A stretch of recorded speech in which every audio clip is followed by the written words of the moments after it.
Hello दोस्तों, brain tumour के patient में सर्जरी करना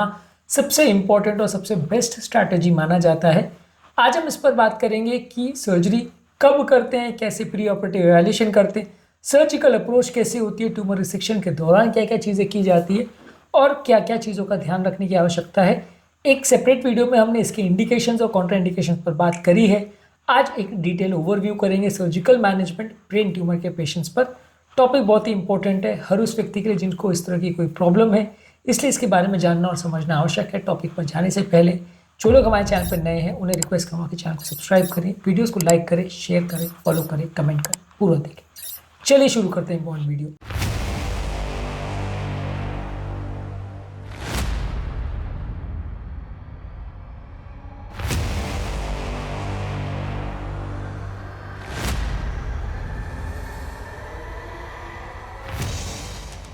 सबसे पहले एक प्री ऑपरेटिव इवैल्यूएशन किया जाता है जिसमें इमेजिंग स्टडीज़ की जाती है ये देखने के लिए कितना बड़ा ट्यूमर है, कहाँ पे ट्यूमर है, ट्यूमर निकाला जा सकता है कि नहीं, ट्यूमर की मार्जिन कैसी, उसका लोकेशन, उसका साइज़,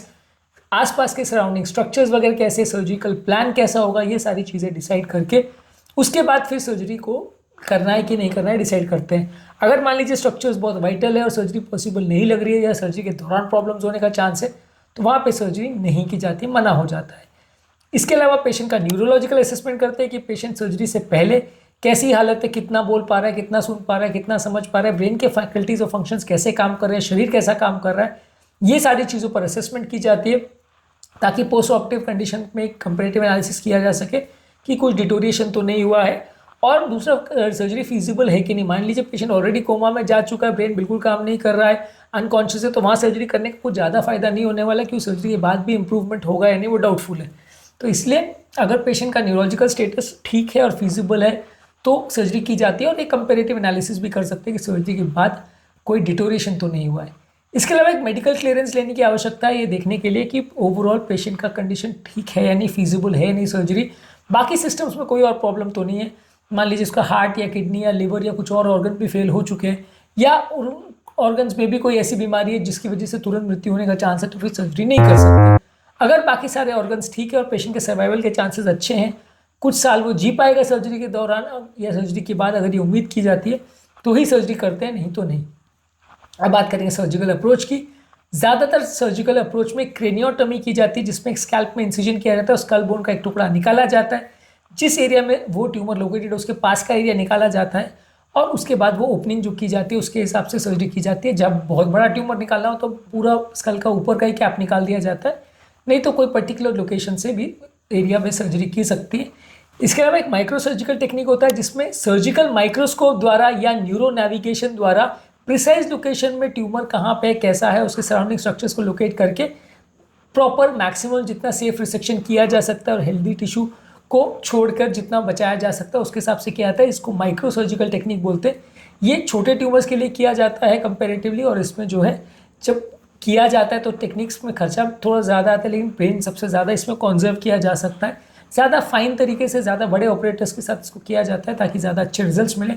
और ज़्यादा एरिया ट्यूमर का निकाला जा सके मैक्सिमम ब्रेन कॉन्जर्वेशन के साथ। इसके अलावा एक इंट्रा ऑपरेटिव इमेजिंग भी होता है जहाँ हम पेशेंट का इंट्रा ऑपरेटिव मॉनिटरिंग करते रहते हैं और उसमें न्यूरोफिजियोलॉजिकल मॉनिटरिंग वगैरह भी करते हैं। और कभी कभी ऐसा भी होता है कि पेशेंट की अवेक क्रेनियोटमी करते हैं जिसमें पेशेंट सर्जरी करने के दौरान भी पेशेंट होश में रहता है, जिसमें हम पेशेंट बात करते करते सर्जरी करते हैं ताकि उसका न्यूरोलॉजिकल फंक्शन या ब्रेन का फंक्शन ठीक चल रहा है कि नहीं चल रहा वो भी असेस करते चलते हैं, उसके दौरान सर्जरी करते हैं। तो ये अवेक क्रेनियोटमी छोटे साइज़ के ट्यूमर्स वगैरह के लिए कर सकते हैं जिसमें ऑपरेशन के दौरान ही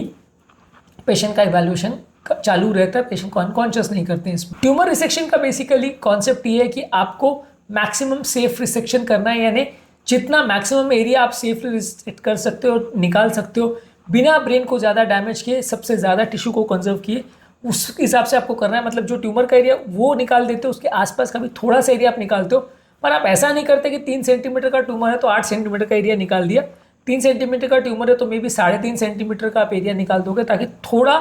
ट्यूमर भी निकाल दिया और आधा सेंटीमीटर का सेफ एरिया निकाल दिया ताकि पेशेंट का बाकी जो आसपास में कुछ एरिया ऐसा होता है जो थोड़ा अनडिफाइंड होता है जहाँ पे ट्यूमर फैला है कि नहीं आपको भी क्लियर नहीं होता, तो वो एरिया थोड़ा सा एक्स्ट्रा निकाल देना पड़ता है ताकि ऐसा नहीं हो कि सर्जरी करने के बाद वापस ट्यूमर के सेल्स बढ़ना चालू हो जाए। तो थोड़ा सा सेफ एरिया निकाला जाता है, थोड़ा सेफ मार्जिन करके निकाला जाता है। पर सेफ मार्जिन का ऐसा मतलब नहीं है कि पूरा ही ब्रेन को निकाल दो कि 3 सेंटीमीटर का ट्यूमर है, आप आधा से आधा ब्रेन को निकाल के फेंक दो तो कुछ नहीं बचेगा। तो इसमें ब्रेन को प्रिजर्व करना भी जरूरी है। तो एक बैलेंस स्ट्राइक करना जरूरी है कि कितना एरिया मैक्सिमली सेफली निकाला जा सकता है बिना ज़्यादा ब्रेन को डैमेज किए, उस हिसाब से सर्जरी करते हैं। सर्जरी के दौरान कई बार पेशेंट का इंट्रा ऑपरेटिव MRI और इंट्रा ऑपरेटिव CT भी किया जाता है, जिसमें पेशेंट का सर्जरी कैसा चल रहा है वो रियल टाइम में असेसमेंट करने के लिए आपको कितना ट्यूमर और निकालना है, कितना छोड़ना है, ये सारी चीज़ों को भी असेस किया जाता है। तो सर्जरी के दौरान भी कई बार CT या MRI द्वारा इंट्रा ऑपरेटिव मशीन्स आती है, इंट्रा ऑपरेटिव अल्ट्रासाउंड आता है, न्यूरो नेविगेशन सिस्टम्स आते हैं। ये सारी चीज़ों से आप ट्यूमर का प्रॉपर लोकलाइजेशन, कितना निकालना है कितना छोड़ना है, ये सारी चीज़ों को प्रॉपरली असेस करते हो, जिससे आप ज़्यादा बेटर रिजल्ट्स डिलीवर कर पाते हो। इसके बाद एक बार जब सर्जरी कंप्लीट हो गई तो बात आती है पोस्ट ऑपरेटिव केयर की, जिसमें आप ओवरऑल ये असेस करते हो कि पेशेंट का न्यूरोलॉजिकल फंक्शन या ब्रेन का फंक्शन कैसा है, पेशेंट ठीक से बात करना, चलना फिरना ये सब कर पा रहा है कि नहीं कर पा रहा है, उसके ब्रेन में कोई डिटोरेशन तो नहीं हुआ और सर्जरी के बाद कोई फर्दर डिटोरेशन तो नहीं हो रहा है। ये सारी चीज़ें आप असेस करते हो। पेशेंट को अगर पेन हो रहा है तो उसको मैनेज करते हो। उसके बाद ब्रेन में कुछ अगर डैमेज हो गया तो उसको रिहेबिलिटेट करते हो। मान लीजिए उसका बोलना बंद हो गया या खाना बंद हो गया या उसका निगलना बंद हो गया या उसका कोई मोशन पेशाब का कंट्रोल उसका चला गया, वैसा कुछ अगर प्रॉब्लम हो गया तो उसको आप इम्प्रोवाइज़ कराते हो। चलने में कॉम्प्रोमाइज़ हो रहा है तो उसको इम्प्रोवाइज़ कराते हो। तो धीरे धीरे कर उसको अपनी नॉर्मल लाइफ में लाने का आप प्रयास करते हो। इसके बाद आप लॉन्ग टर्म पेशेंट का इवैल्यूएट करते रहते हो कि पेशेंट का कंडीशन दोबारा तो नहीं बिगड़ रहा, दोबारा ट्यूमर का रिकरेंस तो नहीं हो रहा, पेशेंट के सिम्टम्स डिटोरिएट तो नहीं हो रहे और सर्जरी के बाद कोई और लॉन्ग टर्म इश्यूज तो नहीं हो रहे। ट्यूमर का कुछ बचा खुचा पोर्शन अगर रह गया हो तो कीमो रेडियोथेरेपी द्वारा उसको डैमेज एरिया को हटाया जा सकता है, ख़राब सेल्स को हटाया जा सकता है। यदि सर्जरी के बाद भी कुछ सेल्स बाकी रह गए तो जो ट्यूमर निकाला जाता है उसका टुकड़ा को पैथोलॉजिकल एग्जामिनेशन के लिए भेजा जाता है, ये देखने के लिए कि कैसा हिस्टोलॉजिकल टाइप है ट्यूमर का, कितना साइज़, कितना ग्रेड, कितना ट्यूमर के खराब सेल्स है, ये सारी चीज़ों को असेस करते हैं। इसके बेसिस पे लॉन्ग टर्म पेशेंट को कौन सी दवाइयाँ देनी है और कैसा रेडियोथेरेपी देना है और बाकी चीज़ों को कैसे मैनेज करना है, ये सब चीज़ों को एड्रेस